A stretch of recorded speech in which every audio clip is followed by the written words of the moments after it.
Alright everybody, in this video tutorial I want to show you how to use and create Photosynth. Photosynth is really a neat product. I want to show you how you, again you can use it for free, how you can create or use ones that are already made. Alright, so I'm on the Photosynth homepage and you can see basically a little Photosynth that's playing automatically. But over here on the side, you can see different photosynths that they're set by category. Okay, so let's say I click on museums, and let's say I click on this Guggenheim Museum interior. As you can see, if I just click and drag, I can see a 360 of what somebody has already put together for a photosynth. Okay, all right, so maybe that's not something that you're interested in. Let's do national parks. Let's just pick this first one. Pretty neat, huh? You can turn it around.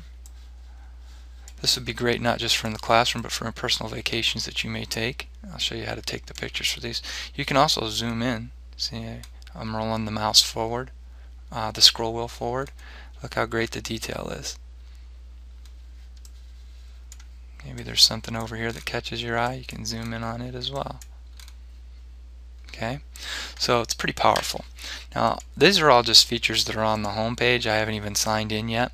But basically what you do with Photosynth is you take a series of pictures, you upload them to your account, it puts them together in this panoramic format, and then you can get a link to a web page that people can go to visit your Photosynth, or you could get the embed code and you could put it in like a blog site.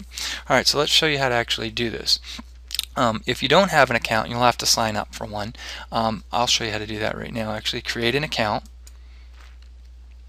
and then with the created account, don't have Windows ID, which I do, just say sign up. And then you put in a email address, create a password, retype that password, your first and last name.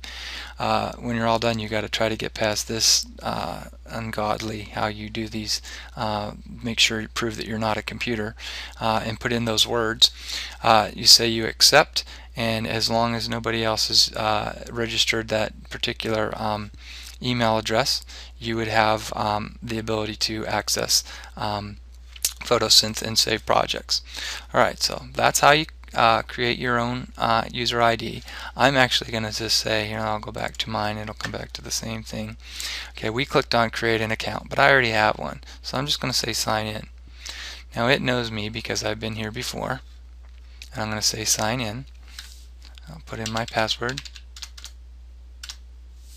and say, and there we go.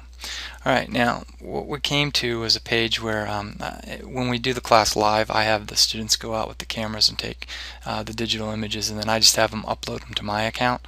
But in this case, you're going to have to upload them to your own account and send me the link in the end. But I'm just going to click on one of these. There, we'll click on the lobby one. This is one that a student did here. This is inside Toro. As soon as it comes into focus, you can see the lobby area of Toro.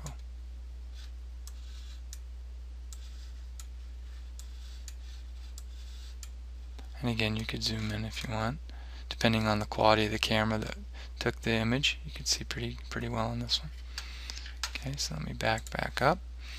Alright, so here we have some projects that were made, but I want you to take pictures as in the tutorial video that you watched on how to take pictures from Photosynth, where you layer those images. You'll get better and better at it as you do it. If I were you, I would start kind of small. Start with something like 15 pictures, okay, and see how that goes, and then progress if you want and see if you can get a bigger, better project. Alright, so I'm going to say, I have my pictures taken. I'm going to say upload. And then from upload, I'm going to say create a synth.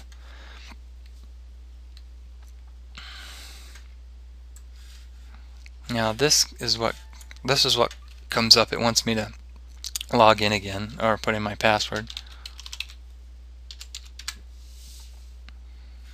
And then I get this screen right here. Okay, so I'm going to say add photos,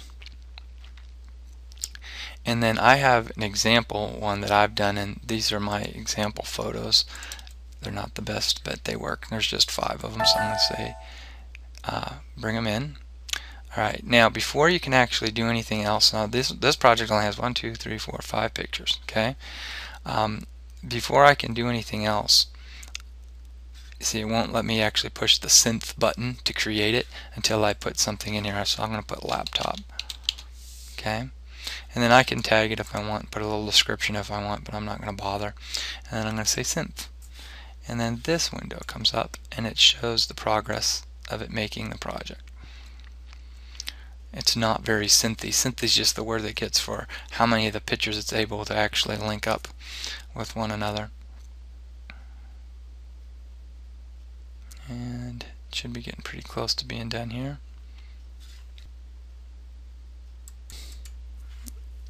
Okay, it's finally finished. This screen pops up.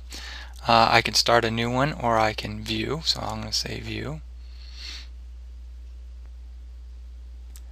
And in the view button, another window opened up, and I just drag it in here for you, make it bigger, and you can see that this isn't the best Photosynth available, but it's stitched 2 of the pictures together. Okay, so we could always zoom in still, depending on the quality of the picture, or zoom out. Okay, so that was a real simple. That was 5 pictures. It only 2 of them actually worked. That's why it didn't work very well. But you know, and some of the problems that were created with this one is it's not enough overlapping photos. They were too different from one another.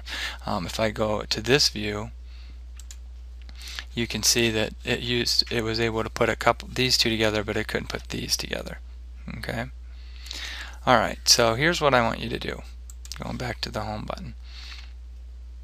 I'd like you to follow the directions in the tutorial video that the Photosynth gives you, create several overlapping pictures, create an account in Photosynth, and upload those images into your Photosynth account. Now I'm going to click on My Photosynth. So when you're all done, okay, and you actually have a Photosynth that you can use, let's say this plant one, for example, is the one that you want to share. So if I click on it, it's going to bring it up.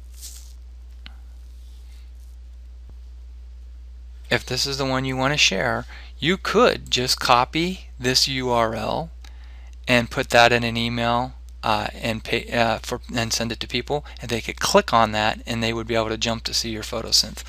Or in an email, you could also click on share, paste that into the email, and then you would actually have the live document embedded in the email. Or you have the embed code here if that was something that you wanted to have in your blog site, for instance. But the way I'd like you to turn it in is to copy this URL, and you'll end up pasting that into the assignment area of the project. Okay, so that way when I'm checking your assignments, I can click on your link and I can see that you've actually done the assignment. Okay.